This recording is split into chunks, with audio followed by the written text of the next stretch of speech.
西關嗰啲，甚至乎上下九咧都咁冷清個咯，係啊，因為順便嚟攞埋貨、攞埋樣板，咁啊翻去俾阿老細睇，老細話啱啦，咁咪落單咧。我哋嘅嘢食就到咗，第一個就係上粉絲煲嘅咁啊老婆喺度翻動中睇下有啲咩咧，好似豆腐花咁啦，係咪？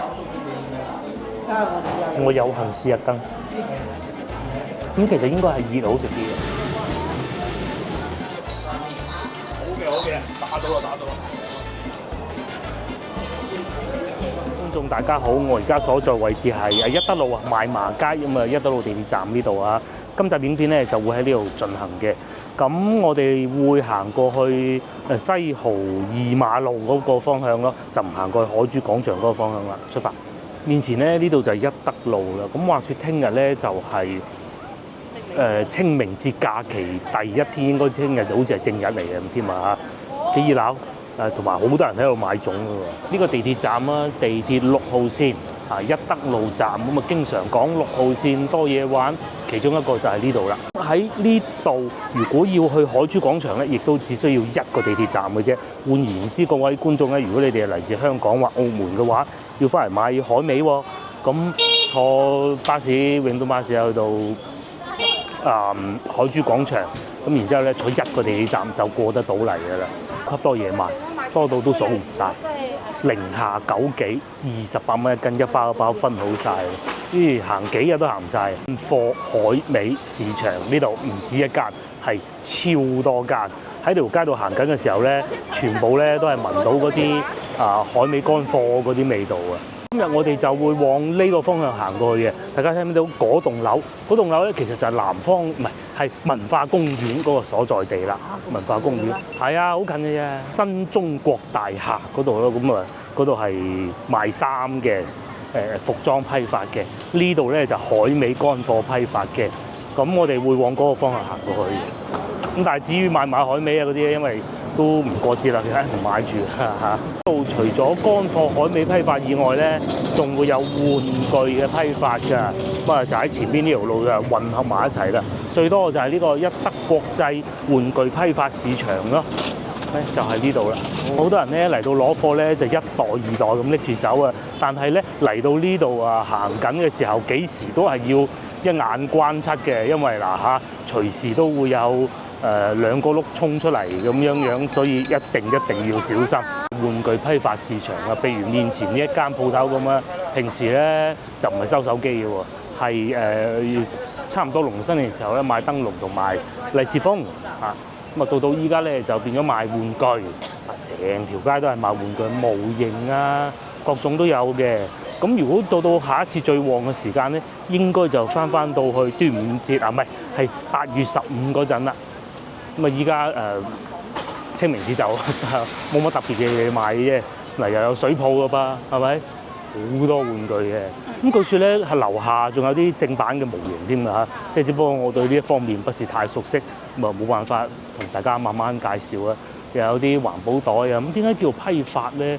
因為話說係咁嘅，佢可以打版啊，即係做樣板啊，咁佢嗰啲係樣板嚟嘅，佢嗰啲唔賣嘅。咁啊買咗之後咧，你可以印你自己公司嘅 logo 上去咁咯。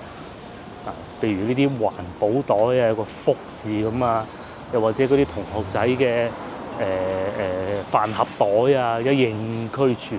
嗰啲遊戲機啊，真光學校其實係合併㗎，合併咧好似唔知一德路小學定乜嘢㗎咯，好似係咁樣啊！呢度一德路梗係叫一德路小學㗎咯，全部合併啊，全部唔見晒㗎啦，原先嗰啲。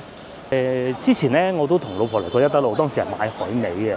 咁亦都有觀眾喺度留言，不停咁問我，究竟如果喺呢度點樣去中山？咁首先第一個要睇你係中山邊，因為中山都好大嘅。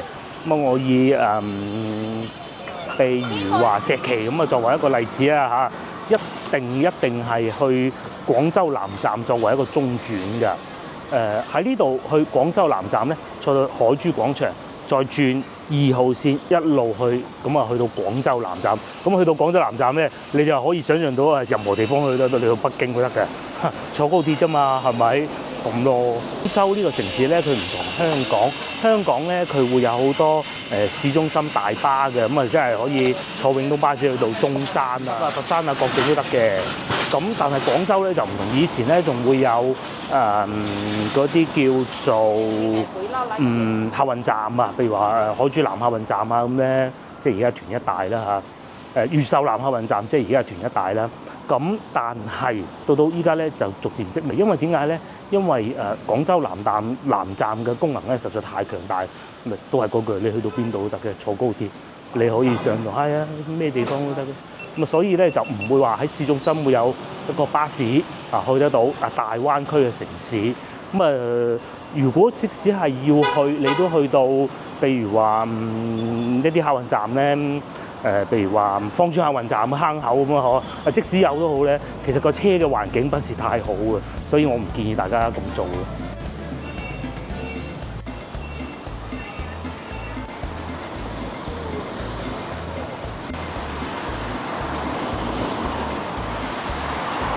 以前呢一度就係越秀兒童公園，係啊，我哋嚟行下。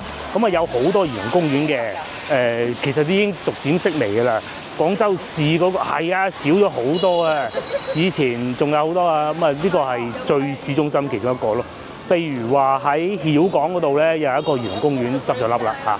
同以前嘅兒童公園對比咧，就呢啲公園而家嘅兒童公園咧，就更多呢啲免費嘅項目。以前咧要俾5蚊咁啊入嚟玩嘅，但係而家咧就可能區裏邊出啲錢咁啊，唔收嘅。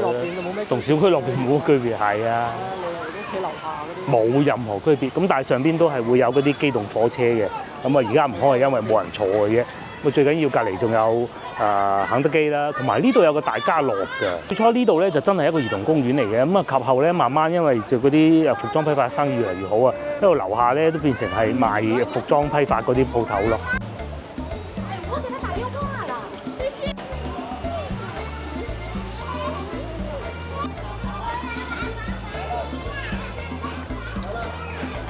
好似呢度咁咧，佢咪叫美伊城嘅，哦，仲係海印股份嘅喎，就係一個開喺兒童公園裏面嘅服裝批發市場啦。咁點解而家冇人咧？因為個個都收晒工啊，冇人會而家嚟攞貨嘅。就算有咧，都係零售嗰啲嘅。咁啊呢邊咧就掟下波啊，掟下鴨仔啊，咁但係都冇人玩㗎啦。可能星期六日會好啲咯，呢度撈下金魚啊咁樣咯。唔知細個你哋有冇撈過啦？仲有啲轉嘅機動遊戲咯。咁啊，如果要去文化公園咧，認住嗰棟樓就得㗎啦嚇。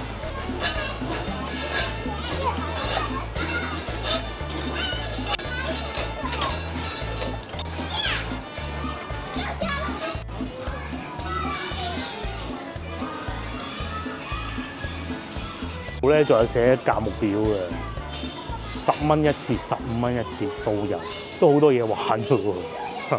唔知喺越秀公園仲有冇呢啲機動項目咧？以前有好多，仲有冇啊？有海印啊，金印係啊，叫金印嘅好似係。咁啊，以前啊仲多啊，而家小朋友個個都匿喺屋企讀書啦，咁啊呢啲生意越嚟越做。啊呢個勁喎，挖掘機都有得玩。1:1有啦。係啊，好真實。咁同埋嚟又有水飲嘅喎，幾方便啦，幾好啊啲配套。可惜啊，已經冇乜人啦。不過其實仲有個原因咧，就係因為啲小朋友未放學嘅啫嚇。咁可能去到聽日會熱鬧啲啩，我估嘅啫。會沿住個公園一路行翻出去外邊，應該就係人濟路啦。咁啊一路行過去，我哋最尾會去翻人民路嗰個方向嘅。仲勁係碰碰車嚟嘅，我最中意玩碰碰車。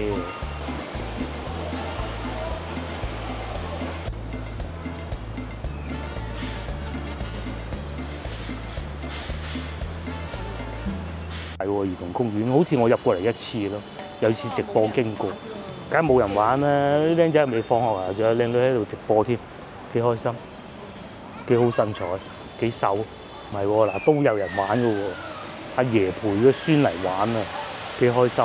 咁啊呢邊又係喎，又有人玩緊嘅喎，都唔好話冇人玩喎，呢個係海盜船嚟嘅噃，哇！乘風破浪即係海盜船啦。咧喺一個寸金尺土嘅地方咧，能夠有一個咁樣嘅兒童公園啊！如果呢啲笪地賣咗佢，啲越秀區可以多好多錢使，但係唔得咁樣嘅。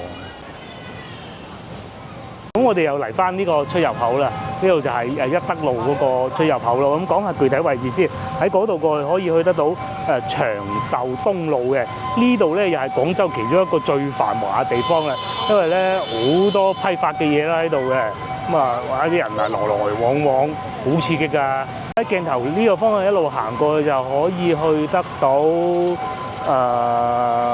人民南路嗰個方向啊。呢度係人民中路最熱鬧呢度啊，係啊，刺激到全部都係賣衫賣鞋對面係咪？咁啊海味嗰啲已經唔近呢邊啊，主要係賣衫居多嘅。咁嚟到呢度咧，你就要揸緊時間，盡快過馬路啊！斬一轉咧，咁就又要等住咯。快過啦，快過！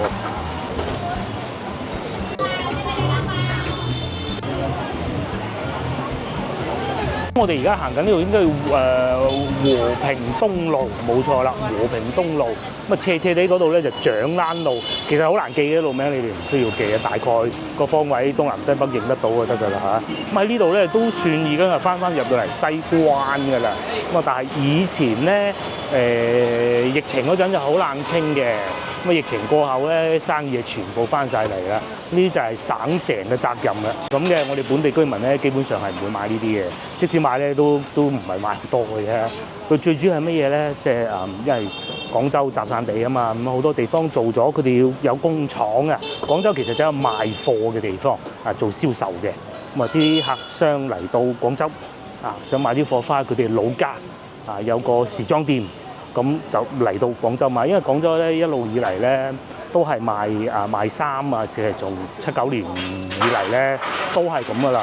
好多人嚟到廣州買衫，我最記得咧有一出電影叫咩名啊？我唔記得咗啊！個男主角咧當時係因為買到一套喺廣州啊，買到一套嚟自香港嘅時裝牛仔褲啊、喇叭褲啊，翻到佢老家山西啊嚇，覺得好威風啊！嗰啲女仔都對佢好傾慕嘅咯。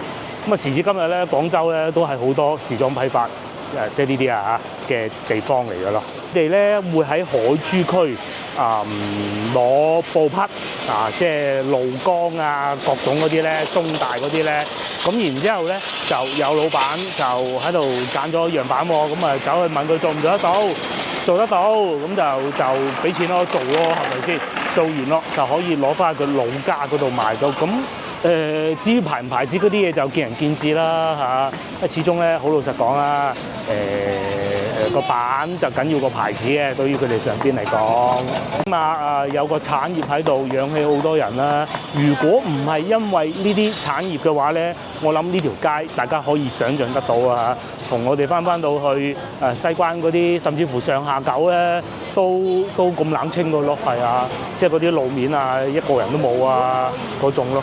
啲料幾好㗎，啲料係幾好㗎，嗰啲樣板都係咁，都係跟翻外國樣板嗰啲更加啦。如果喺呢度咧要開車咧，就有一個難度啦嚇。嗰啲人咧係完全唔會理嗰啲4個轆經過嘅，係咪？嗰啲司機咧就會好痛苦啦。譬如呢位嚟自福建嘅老闆啦嚇，開住部車，佢應該輕車就熟啦啩。好多呢啲夏天嘅褲，後邊咧啲老闆咧就喺度打緊包嘅。咁啊，仲要呢度係一啲歷史建築物嚟嘅喎，好多嚟自外省嘅客人咧，咁啊直接就一落飛機嗱，見唔見到？仲有個篋㗎，就嚟呢度攞貨㗎啦。係啊，上邊咧就係一啲民國風啊，甚至乎清末風格嘅舊樓啦，咧就係賣衫嘅牛仔褲嘅。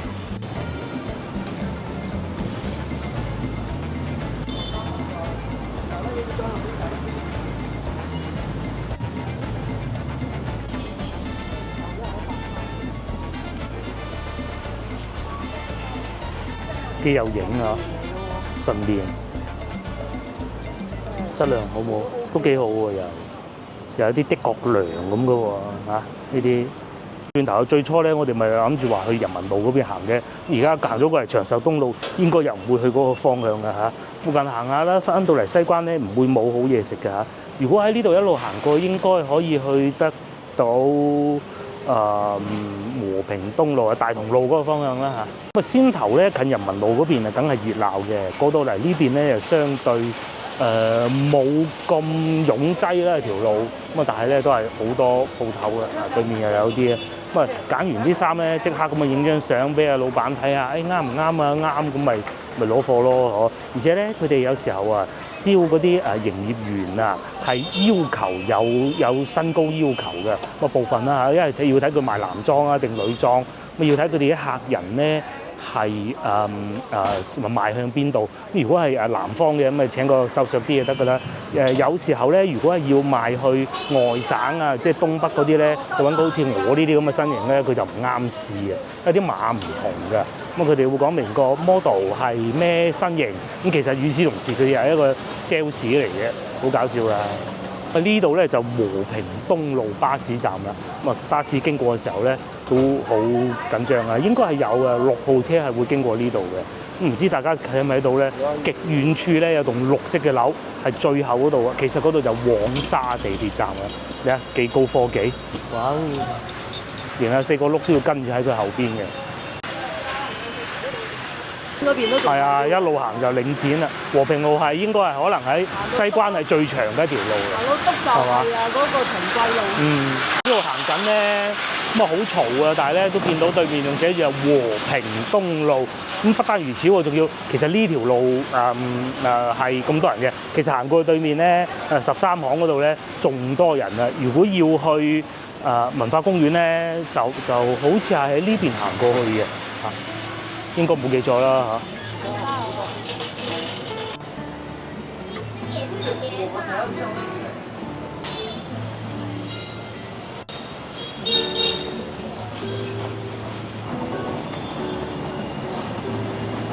如我先頭所講咧，係咪佢哋咧係會拉埋篋過嚟攞貨嘅？咁呢啲身形咧，可能佢哋自己順便做埋 model 都唔出奇，因為唔係話要好高挑嗰啲喎，唔係話巴黎時裝 show 嗰啲，即係就賣翻國內嘅啫嘛，係咪先？使乜就1.7米幾嗰啲啫，係咪？咁啊，順便嚟攞埋貨，攞埋樣板，咁啊翻去俾阿老細睇，老細話啱啦，咁咪落單啦。如果朝頭早嘅時間咧，翻工嘅時段喺文化公園地鐵站，應該好似 F 出口，我唔記得嚇。其實附近都會見到㗎啦，好多嗰啲妹妹咧，哇着到好新潮㗎，好後生嘅嗰啲妹妹，其實佢哋就係做銷售㗎咯，係啊。咁因為佢哋啲客源就係20零歲、25歲樓下嗰啲客源咧，就係咁咯。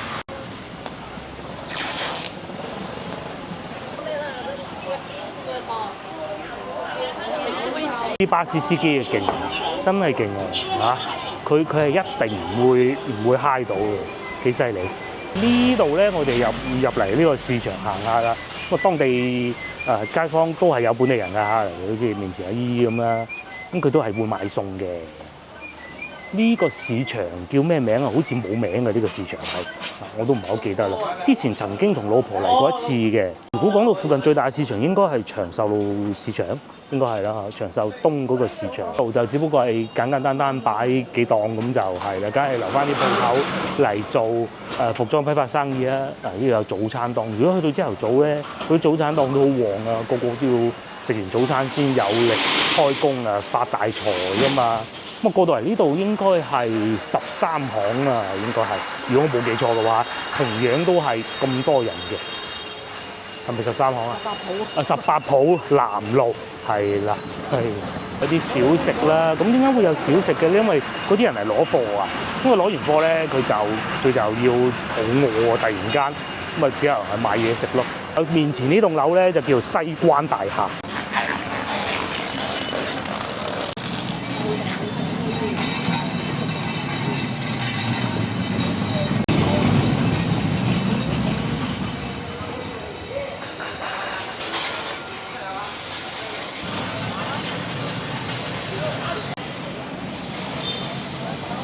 話雖說回來啊，因為聽日咧就已經係假期嘅，去到假期咧係會有好多遊客啊嚟到買衫㗎、買零售嗰啲喎，所以到時候咧呢度會更熱鬧咯。咁如果我相信大家冇理由想買呢啲衫嘅，但係如果你諗下嚟趁下熱鬧，又或者咧以前後生嘅時候你曾經喺度住過咧，咁其實嚟睇下咧都係一個唔錯嘅選擇嚟嘅。睇下以前你住過嘅地方，依家變成咩樣都好啊嘛。好似面前呢一棟樓咁，我記得有觀眾曾經叫我嚟拍攝過嘅。咁佢曾經喺度住過嘅，當時仲係住宅樓，而家樓上都係住宅樓。嗱，樓下依家就變成咁啦，西關大廈。呢條應該係康王路啊，係啊，康王路咯。過嚟呢度。係啊。過去就上下。轉右就上下九咯。轉左就龍津路咯。路過去就去到龍津路㗎啦。咁啊，文化公園地鐵站好似喺嗰個方位嘅。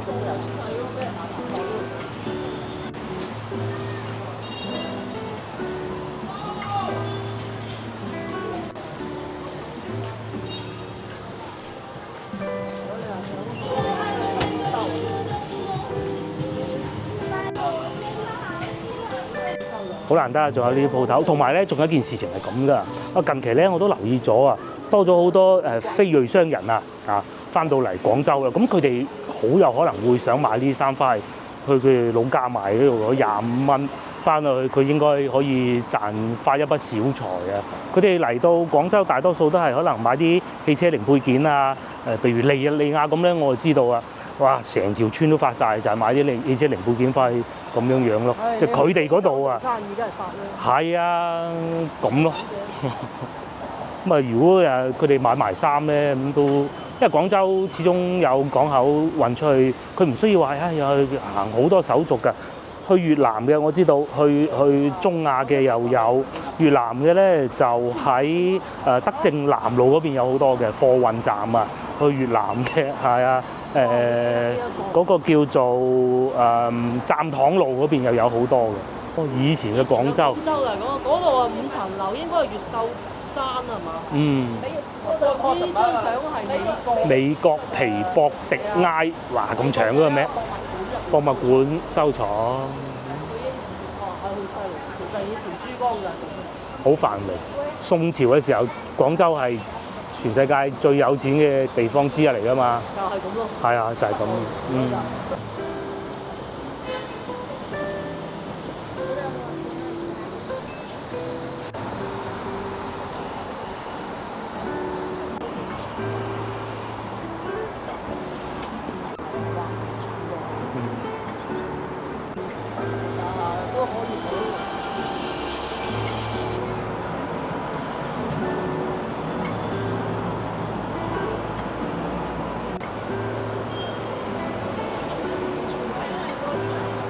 經過不遠咧，我哋又嚟到上下九啦。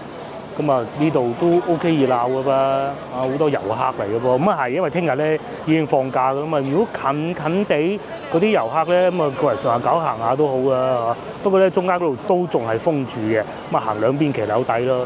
好多嘢食喎，大家睇下，又有冰室啦，又有拉麵啦，又有麥當勞啦，薩莉亞又有啦。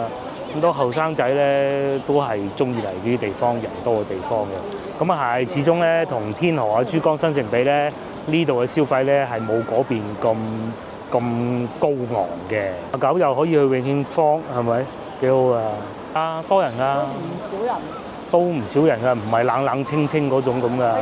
哦，仲有西關人家喎，呢度大名鼎鼎嘅荔灣廣場，我哋打算入去行下。咁而家呢度變成咩咧？係變成一個賣玉石㗎，嗰啲批發市場嘅，係啊，好多批發市場嘅。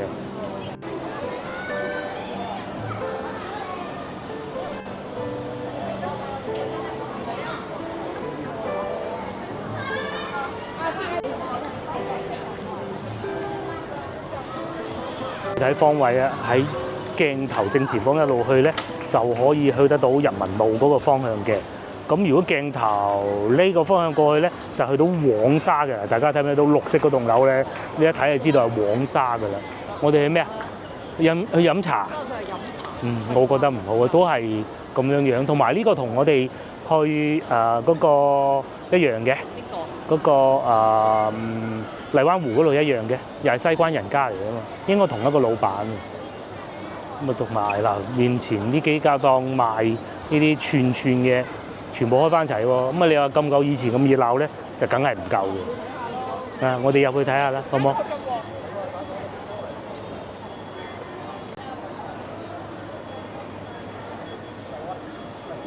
恭賀新禧喎，寫住。咁其實咧，荔灣廣場咧都熱鬧翻好多㗎啦嚇。咁尤其咧1樓、2樓呢啲啊，係都可以嘅。咁同埋呢度都好多故事講㗎嚇，就算係到近期咧，睇唔睇到嗰度有個網啊？嗰陣有個快遞哥哥啊，唔知點解都話佢喺度扯住咁樣爭啲跌咗落嚟嘅。係啊，好彩有嗰個網啫。珠寶孵化基地呢度好多珠寶賣，冇錯。多商人咧，佢哋都係一家大細咁啊嚟到廣州經商嘅。相信有好多咧都唔係本地人嚟嘅，咁細路仔都要讀書噶嘛，啲小朋友就喺度做功課，賣下嗰啲配件咯。咁嗰啲配件係做咩咧？先頭我哋咪見到嗰啲賣衫嘅，咁嗰啲賣衫嘅咧，佢有時候要打啲飾物上去啊，與眾不同噶嘛。咁佢就可以嚟呢度揾啦嚇。飾品嗰啲，仲有飾品啦、飾品配件啦，90%啦，唔好講全部啦。咁啊已經係算係都租晒㗎啦嚇。佢有啲要換下各種㗎嘛，咪賣下嗰啲手串啊咁樣咯。耳環嘅飾物啊都有嘅。有好長一段時間咧，我哋呢一輩人啊嚟到荔灣廣場咧，都係買啲潮流玩意嘅。嗰陣會幾個地方，其中一個就係荔灣廣場啦。咁啊，依家就變成買呢啲豬豬㗎啦。當時咧，我哋係會去悅富廣場啦、流行前線啦，呢啲已經全部都冇晒啦嚇。即係唔好講冇晒色味啦。荔灣廣場就變成呢啲啦。當時我仲好記得咧，星期五。咁當時我仲係要喺外邊寄宿㗎。星期五翻到嚟廣州，咁啊過嚟呢度買夜時雜誌，係啊，成個星期慳住啲錢，咁啊為咗買嗰本咁嘅雜誌排隊咁嚟買嘅。咁啊因為當日出咧，即刻就喺香港運過嚟嘅咯，好火爆嘅。咁啊有時候又可能係買下啲衫啊，睇下啲後生仔海報啊。黎明海報啊，郭富城海報啊，嗰啲咁樣咯，好潮流啦。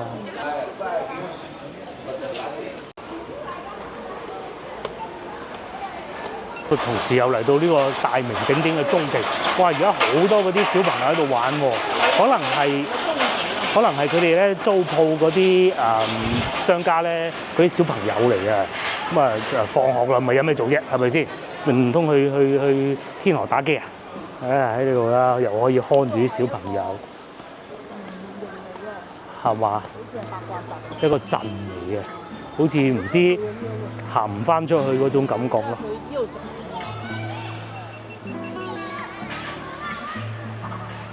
已經入邊嗰度咧，好多人跳樓選擇喺嗰度。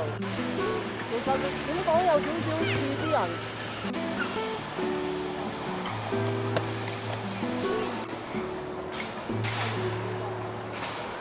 樓睇下附近樓價啦，不過大概喺邊咧，真係唔係好知。哦，杉木欄路120萬左上角，3萬蚊都唔使。荔灣廣場295萬。係啊，西關大廈啱先我哋經過285萬，咁其實又唔貴喎。荔灣廣場188萬咋，應該都係而家價，佢哋寫得出嚟。但佢依個係新啲。嗰個梗係靚啲啊嘛。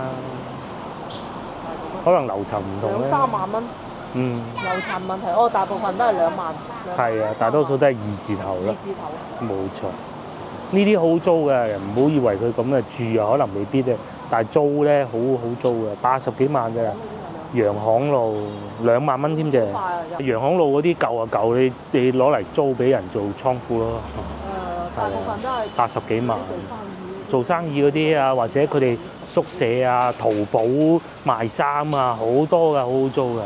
對面就有麗豐酒店，啱先我哋咪行過嗰度咯。因為呢度咧行過嚟啊，有啲遠。係行就有啲 heat 拉住個篋就唔好啦。之前我哋介紹俾觀眾嗰啲住喺地鐵口啊，嗰啲就比較冇錯。好似海珠廣場啊，上次華夏大酒店啊，中山8路嗰啲都唔錯，一定係要揀翻喺地鐵口附近嘅。如果唔係你拉住個篋，你又好行到好遠咁樣，打車又唔係好識打喎，因為咧好多時候咧的士咧而家越嚟越少啊，但係咧嗰啲網約車即係咩滴嗰啲咧，你哋又未必識打喎，因為唔知個流程係點噶嘛，咁啊所以就揀翻地鐵站附近嗰啲上蓋嗰啲，遠啲都冇所謂嘅，我覺得。咁啊，成日所講嘅華夏啦，同埋以前講過中山八嗰度有幾個都係唔錯。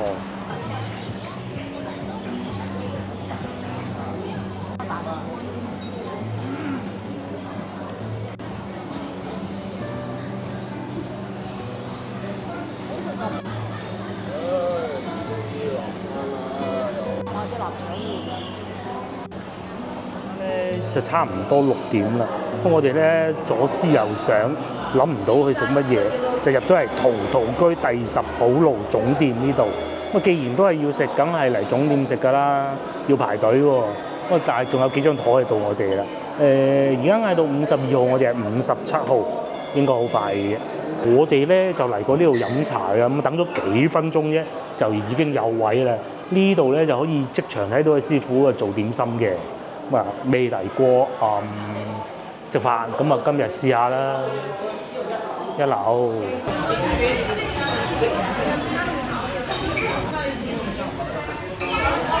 我哋揾到位啦，其實咧原來係有好多位嘅嚇，所以等咁耐。咁佢哋咧係有得數碼點餐啦，又或者攞個餐牌嘅。呢度咧我啊睇緊數碼點餐，老婆咧就睇緊餐牌啦嚇。咁餐牌係一張紙嚟嘅，佢就唔係一本簿嗰種嘅咯。咁啊食粵菜啦，因為如果食點心咧就要去到4點就暫停供應㗎啦。眼花撩亂讀餐牌時間啦，咁啊燒鵝98蚊嚟，琴日先食過冇糧，今日有食㗎。葱油淋雞85蚊半隻，咁啊米芝蓮貴啲都係正常嘅。脆皮乳鴿49蚊一隻，然之後叉燒89蚊。咁如果要宴請客人咧，呢啲燒味就肯定少不到㗎啦嚇。仲有湯㗎喎，其實湯又合理啊，29蚊一位，你不能夠同嗰啲10蚊一位嗰啲餐廳比啊，始終呢度係陶陶居嘛。不過我哋咧叫咗呢個海皇粉絲煲53蚊。另外咧仲有啲小菜，譬如5柳炸蛋啦、秋葵牛肉汁。咁其實睇上去有幾有創意嘅啲菜式啊。順德蓮藕餅我哋要翻個48蚊。咁啊，下邊仲有大扇貝啦，19蚊一隻啫喎嚇。下邊咧我哋再要個濃湯魚肚浸菠菜，簡單就得啦。咁啊，其實如果想香口啲咧，要隔離豆豉鯪魚油麥菜都可以嘅。咁啊，仲有黃皮蝦、涼瓜牛肉。如果想食得比較精緻少少咧，我覺得陶陶居係一個唔錯嘅選擇嚟嘅。咁啊，當然價錢肯定係會比嗰啲西關老字號係要多少少㗎啦。至於呢邊咧就係點心啦，咁啊但係咧去到4點鐘就停止供應㗎啦噃。4大天王啊，有呢啲啊，呢啲就不羈一世讀啦。大家有機會自己翻嚟試下佢哋啲點心，係都算對得上係1分錢1分貨嘅。而家陶陶居咧真係先進嘅，咁啊嘢食都未到咧，就已經知道要俾幾錢嘅。所有嘅餐食咧都知道寫晒喺呢度，明碼實價，最尾埋單160蚊。茶位係8蚊一位嘅普通茶位。你冇叫飯？等咗一陣咧，我哋嘅嘢食就到咗。第一個就係上粉絲煲嘅，咁啊老婆喺度翻動中睇下有啲咩啦。咁首先咧，我哋會見到有幾隻蝦，呢種蝦仁已經開咗邊啊，彎彎曲曲嘅。咁啊有啲魷魚絲呢一種。咁同埋咧，我係好中意食呢個粉絲煲嘅，好中意食粉絲煲嘅。咁咧有時候咧好怕佢會好多油，但係至少而家呢個係冇嘅，亦都唔會話有好燶嗰種感覺咯。值唔值得呢個嘅價錢同埋等位啊？可唔可以啊？老婆就話幾好啊。係好乾爽，好似炒得好好嗰啲炒麵咁啊。先咧佢唔會好油膩，第二咧每一條咧好適中啊，剪斷得，又唔會話好短，又唔會話好長，確保咗到咧一夾起咧啱啱一住就可以抌落個口。兩個，但係稍鹽咧就鹹咗啲啲咁多，咁啊就係冇人要你空口食㗎嚇，係要配白飯嘅。咁與此同時，我哋都叫咗碗白飯。啲米係唔同嘅嚇，係唔同嘅。咁琴日去嗰度，琴日嗰度確實有少少失望。失望係個個飯燒鵝咧都算係咁啊，都係咁啊嚇。我哋又揀咗下裝，但係個飯琴日好失望嘅。呢度咧應該就唔會令你失望啦。試下隻蝦先，攞翻隻蝦出嚟。即係未至於話嘅嘛，仲加個落米水。咁樣嘅喎，都幾好啊，唔算話好差，肯定唔算話差。咁樣夾起一住咁樣，又有啲葱粒喺上邊嘅。呢個粉絲煲真係與眾不同啦，夠乾爽，唔多油。啱先講過，不過確實咧鹹咗少少。但係咧佢有啲蝦乾嘅喺呢度，所以咧可能唔知係咪因為呢個原因鹹啲。咁啊喺呢個時候咧，呢個蓮藕餅嗰個40幾蚊啊，全部都係40零蚊啊，係啊，啱啱煎好啊，好牛啊嘛〜咁嘅噃，咁佢價切蓮咧係48蚊，咁啊蓮藕肯定要切碎嘅，咁啊一件咁樣揚落去咩係嘛？肉餅嚟嘅，到嚟西關上下九咁啊試下呢啲傳統嘅餐廳。如果你話真係嗰啲老字號飯店真係坐唔慣，咁啊嚟呢啲改頭換面嘅新派咗嘅老字號啦嚇，係。試下呢個，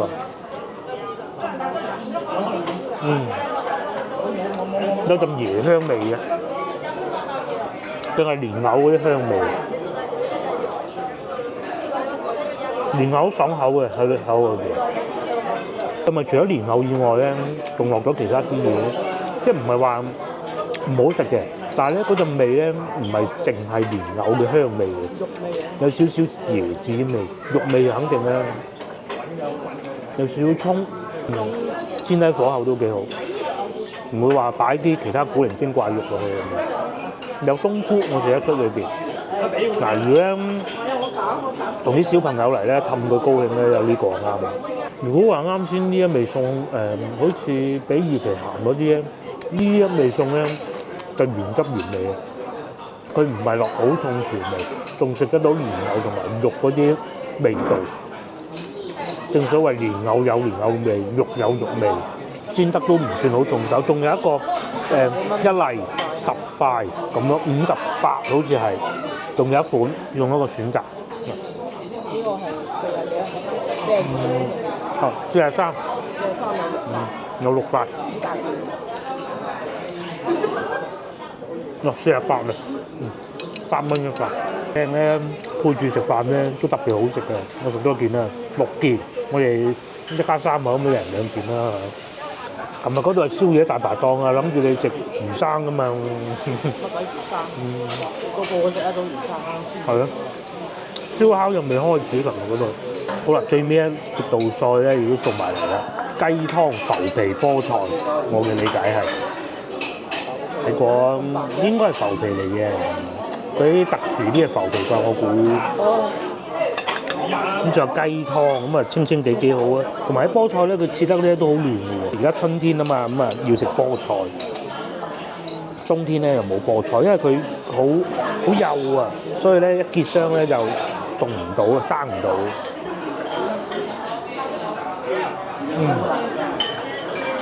嚿係咩？都研究緊呢個係咩？我話就係浮皮咯，應該係啦。但係佢個名唔係叫浮皮㗎。係，完全就係浮皮。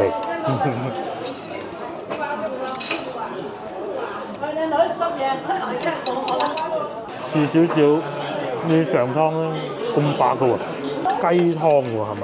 雞湯同菠菜咧係好夾嘅喎，試下先。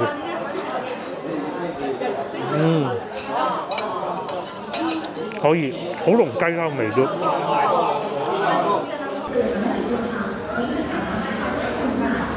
最尾我哋埋單173蚊，咁啊米芝蓮喎嗬，咁靚裝修喎，都 OK 嘅。好老實講啊，你話無可挑剔，未至於嗰個菠菜咧越食就越老，唔知點解嚇。咁啊也就僅此而已，冇乜其他大問題嘅嚇。但係就我咧就中午冇食飯，咁咧，所以咧就而家仲要再食個雙皮奶先得。各位嚟到時間就得啱，上去4樓仲有一聽曲嘅。咁啊，嗰度應該就係要嗰個可觀亭嗰度啊。上啲先，可觀亭應該係4樓吧，我估。咁靚噶嘛，過嚟影張相都好啊，係咪？咁比平時咧，我哋3個人150蚊消費咧，唔計海鮮食，唔計食海鮮啦，應該係高少少嘅。咁但係都還可以啦，始終都係陶陶居啊。呢度應該嚟講係呢條街最貴嘅一間，應該係啦。我哋而家咧又嚟食雙皮奶啦。呢度啊，除咗雙皮奶好多嘢食。其實先後咧，我哋有考慮過直接入嚟呢度食嘢，食我哋嘅晚飯嘅。咁啊後尾諗下，不如試下陶陶居啦，咁嘅啫。樓上有位係嘛？滿座幾犀利，個個都嚟到都係食雙皮奶，佢嘅名咧就直接叫做馳名南信雙皮奶啦。上咗嚟啦，咁啊雙皮奶肯定要食啦，凍定熱佬嘅雙皮奶要15蚊一碗，要凍啦不如嚇。兩碗嚇，加至購物車2碗凍嘅。我要2隻。哦，一個熱一個凍。除咗雙皮奶，肯定仲有紅豆雙皮奶啦。楊枝甘露我都上次食過。如果先後咧冇去陶陶居食咧，就食呢個雲吞麵啦嚇，26蚊起。芝麻糊、椰汁馬蹄爽，你可以嚟呢度都得㗎。綠豆沙、紅豆沙，一應俱全，牛三星都有㗎。三星啊，各種幾多嘢食？又食粥粉，有冇？粥粉應該都有吧，牛三星。就係粉麵咯。粉麵、腸粉嗰啲啦，麵啊20零蚊一份咁啦。都30蚊㗎啦。30蚊一個食物咁咯。咁啊叫埋雙皮奶，其實差唔多喎，使費真係差唔多。嗰度坐得舒服。坐得舒服啲。因為你睇下你點叫咯，你如果喺嗰度食泥燒鵝啊，咁你咪90蚊啫，100蚊咯，泥燒。我哋今日咧就上咗嚟2樓呢度喎，咁都幾闊落嘅喎。好多後生仔趁住放假啦，聽日已經放假啦，從今日開始咧就嚟玩嘅啦嘛。咁嚟呢度食下西關美食咁咯。呢度咧，如果到大時啊，農曆新年嗰啲啊，全場爆滿，喺門口要攞籌嗰種嘅，咁啊到今日咧就唔使。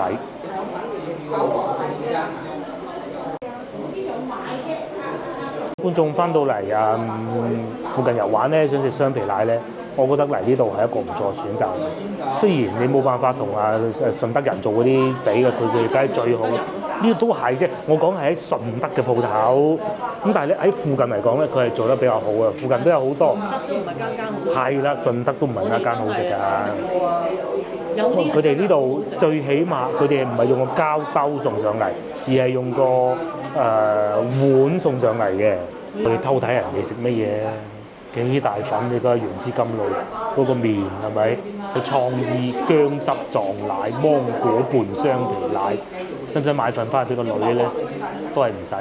陶陶居始創於1880年啊，160啊，140年啊，140，140幾。哇！都及得上最老嗰間。嗰個榮華樓係幾多？148年。哦，148年榮華樓。冇得比啊！呢個多幾年。我哋啲嘢食到啦。我知道榮華樓咧，嗰個咁好。原來係咁嘅，老婆要熱，我要凍。熱嘅原來係攞個碗上嘅，凍嘅咧係攞個膠兜上嘅。咁啊，各位觀眾以後翻到嚟識揀，因為只不過真係天氣太熱咧，我就凍嘅大兜啲咩？唔知啊，佢又唔係凍到好似雪糕咁嘅喎。其實我仲可以接受到再凍啲，你係幾結到好似食緊啫喱咁啊，牛奶啫喱啊，米布甸啊，差唔多嗰種感覺。呢個咧就好似豆腐花咁啦，係嘛？我有幸試一羹。咁其實應該係熱好食啲嘅，佢會感覺甜啲啊嘛，香啲啊嘛，係嘛？嗯，係啊。咧食雙皮奶就係追求呢種感覺㗎嘛，熱嘅一定要。嗰啲食啫喱咁樣咧，擎住幾好真。